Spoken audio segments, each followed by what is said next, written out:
with your wives in an understanding way, according to knowledge. 1 Peter 3:7. All right. In light of all the other verses we've been talking about, Genesis 2:18, it's not good that man should be alone, lacking self-reflection. God shall create a helpmeet for him. The word meet meaning neged, to oppose. That God designed the woman to help the man self-reflect and to grow as a person. We could say that the man would say to the woman, because of you, I see myself more clearly. And we even see in Genesis 3:16 that God does not say, because you have done this, this is going to happen. God seems to kind of give her a free pass in the sense that I think Eve was doing what she was designed to do, which is to oppose the man. She's like the water that needs corralling. Adam didn't corral it. Adam didn't give her purpose. He didn't give her correction. He didn't give her boundaries. And so therefore we have the fall. Okay. So let's take all this into consideration and go to 1 Peter 3:7. Live with your wife in an understanding way. Do not be embittered against your wife, according to knowledge. Okay, that word knowledge there, when you take it back to the Hebrew, is da'ah. It's dalet ayin hey.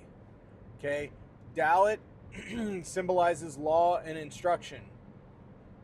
We know that law and instruction is the law, DNA, right? So DNA would be like the law of your body, the instruction. Okay?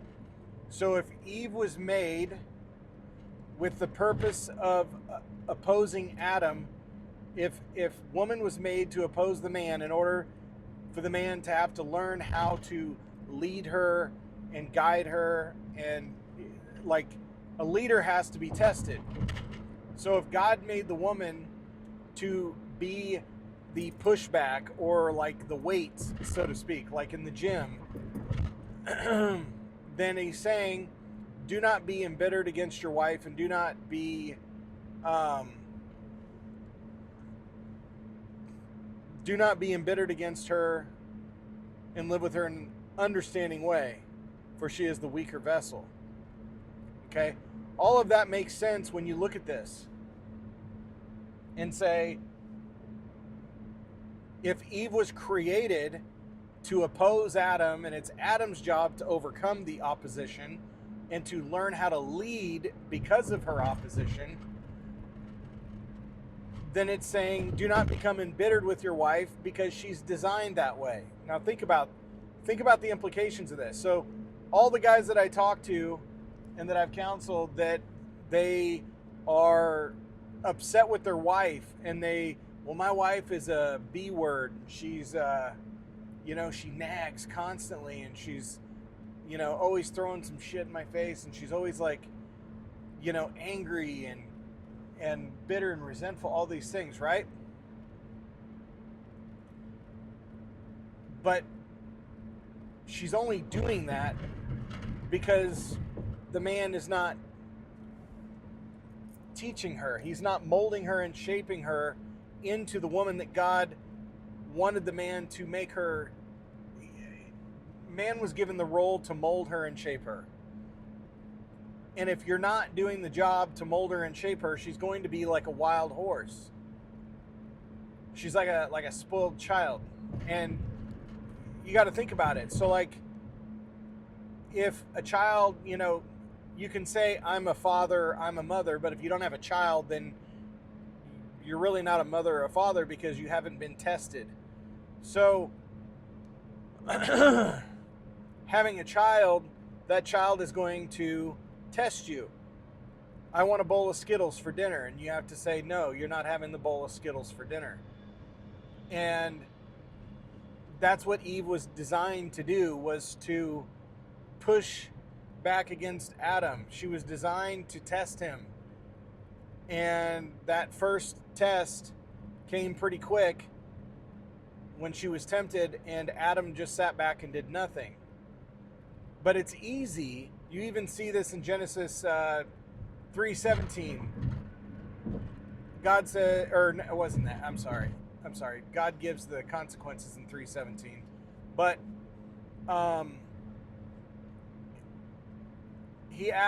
God asks earlier to Adam, why do you think you're naked? And like, why'd you do this? And he's like, well, that woman you gave me. Okay, there it is. There it is. There's the embittered husband against his wife, and he's not living with her in an understanding way, knowing that she's the weaker vessel, and that he was designed to guide her, to mold her, shape her, correct her, instruct her, and rebuke her. That was his job, and he didn't do that. So Adam goes and he blames God for the woman. He's like, yeah, that woman you gave me. That's how most husbands act. Like when I talk to men, they're like, yeah, my wife's just a raging, witch, and she's constantly nagging me. Nothing ever makes her happy, and she disrespects me all the time. They are being tested and they're not passing the tests. Because when you pass the tests, she becomes softer and softer and softer and sweeter and kinder and even more affectionate, and they really come into your orbit and are very easily molded and shaped by you when you are a good leader.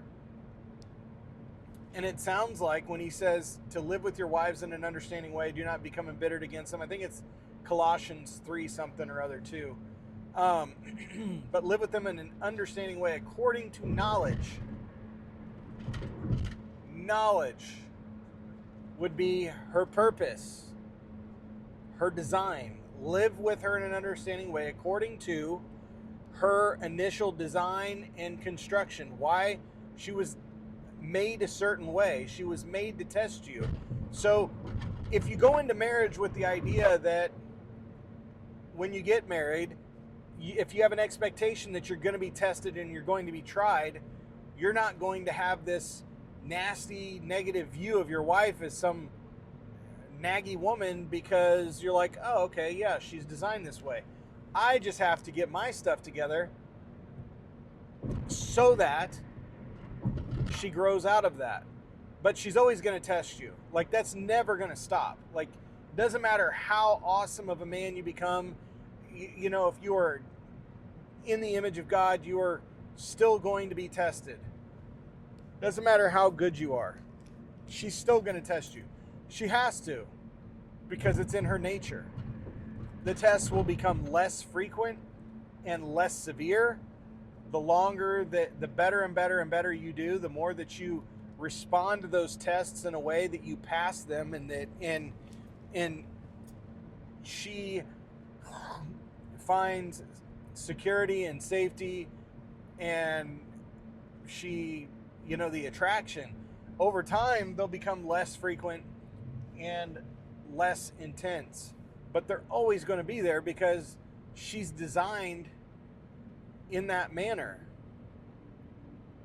So the thing is, you need to live in a manner understanding that she was created that way according to knowledge, and not become embittered. And that's very easy for men to do.